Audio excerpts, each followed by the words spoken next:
Magandang araw mga kaibigan. Bigyan natin ng reaction, opinion ngayon itong article sa GMA News Online.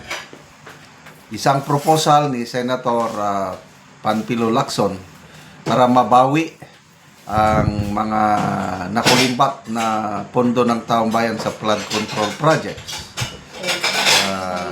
Tawag niya ito Retribution plus Restitution. So title, Lacson, return 80% of flood control infra kickbacks for shorter jail time.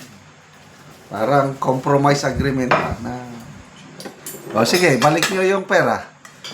Mas maliit ang inyong pagkapreso. Shorter jail time.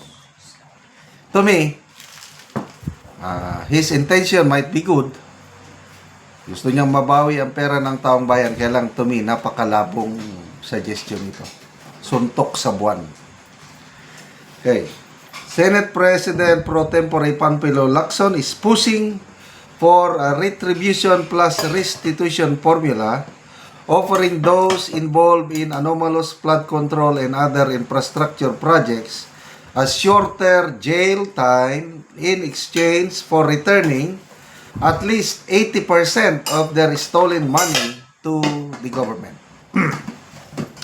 In a statement on Saturday, Lacson said the government and taxpayers can potentially get back an initial 26 billion from contracted flood control ghost or non-existent projects between 2023 and 2025 worth 629 billion.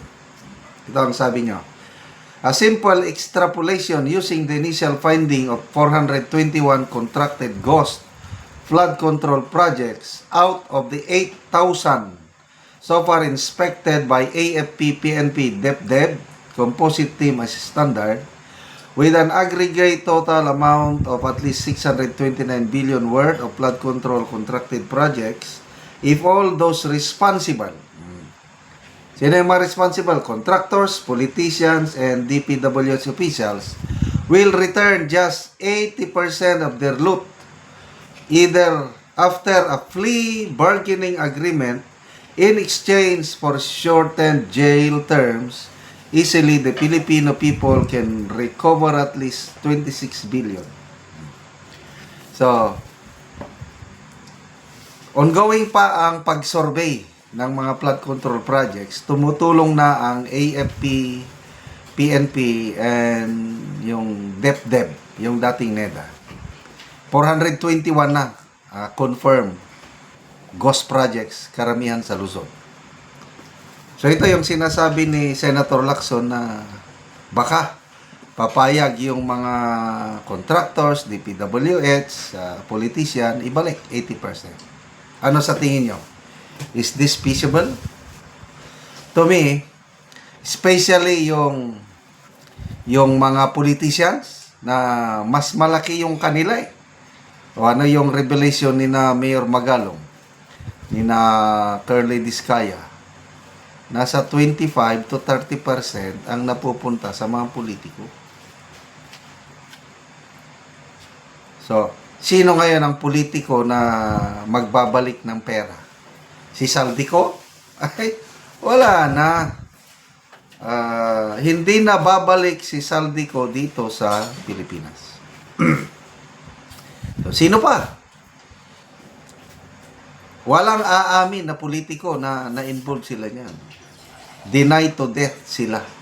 Lalabanan nila yan sa korte at hindi sila mag-plea bargaining agreement na okay, kami, nagnakaw kami, babalik namin. Wala. Baka posible pa mga contractors. But for politicians, wala. So, anyway, balik tayo kay Senator Lacson. Ulitin ko, yung kanyang hangarin na labanan ng korupsyon talagang unquestionable. Mulat sa pool hanggang ngayon, anti-corruption crusader advocate siya. Saludo ako. Nawala lang, hindi naman nawala lahat. nabawasan na ang aking paghanga sa kanya nang dahil sa paghawak niya sa Blue Ribbon Committee hearing. Sayang, ang ganda-ganda yung simula. Twice a week pa siya mag-hearing nung una. Nakakapagtaka, nag-iba ang ihip o direksyon ng hearing nung lumabas si Master Sergeant Orly Gutesa. Then after that, bigla na lang siyang nag-resign na dahil lang daw sa pagkadismaya ng kanyang kasamahan sa majority bloc. Ako, parang alanganin ako sa rason na yun. There might be deeper reason at bahala na kung sino yung basta yung nalagay na sa alanganin ng Blue Ribbon hearing. Nagtuturoan na sila eh. Napilitan na lang i-designate si Senator Erwin Tulfo as acting chairman. But sabi niya, wala na bang iba? Do I have a choice? Ito rin kapatid niya si Mr. Ben Tulfo. Sabi niya, maawa naman kayo sa kapatid ko. Baguhan pa lang yan. Huwag yung isabak sa napakahirap na trabaho. Yung mga abogado dyan, wala na bang ibang matinong abogado? Salamat naman at medyo tumugon sa panawagan si Senator Pia Cayetano. At ididesisyonan now nila. Pagbalik ni Senator Tulfo, nasa abroad ata siya yun, Inter-Parliamentary Union. Pagbalik niya, decide na kung si Senator Pia Cayetano ang ma-appoint o ma-designate, okay na ako. Balik na ang tiwala ko sa Blue Ribbon Committee hearings.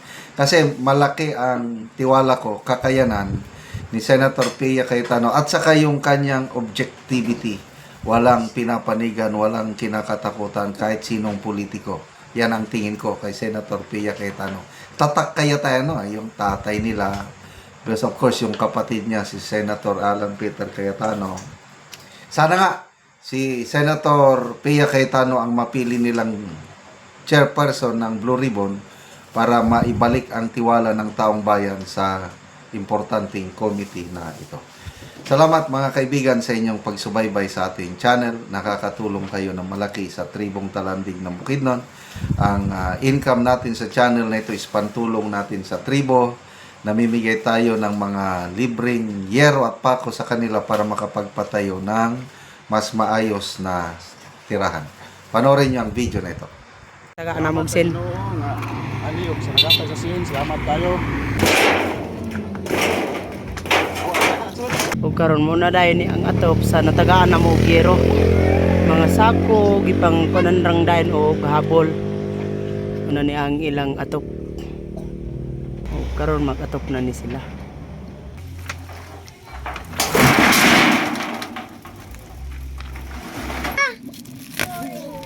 Hay tayo nga ada bawa.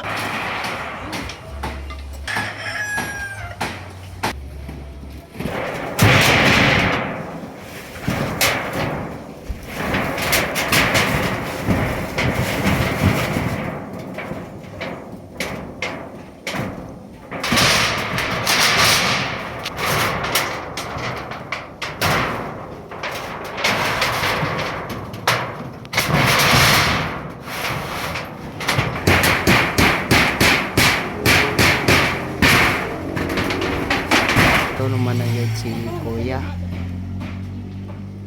Salamat sa Ginoo og sa tawo nga nagtabang ani og salamat tungod sa iya pito na katuig ning akong sinaya pag na pulian. Salamat kayo. Lagi. So pito na katuig ya bago pa ka nakapuli og atop Oh, bago sa imong balay. Pito na katuig kaya pag na pulian. Ngano man niya sa kadugayon na wala ka nakapuli og atop? Wala Igwero. lagi, wala may kuan. Wala budget. Unsa daya imong trabaho? Kuanra, umara. Uma, Igo-igo raban, wala naman pangonsumo, di nagigaw ka budgetan ang kuan gyud. atop. Atob. Lagi. So pila na daya imong edad? Kuan na 30. Ang imong anak pila ka buok? Tulo. Tulo ka buok. So naga-eskwela na sila. Oh, ang isa, ang duwa wala pa. So salamat kayo ya. Oh, salamat pod. Salamat kaayo.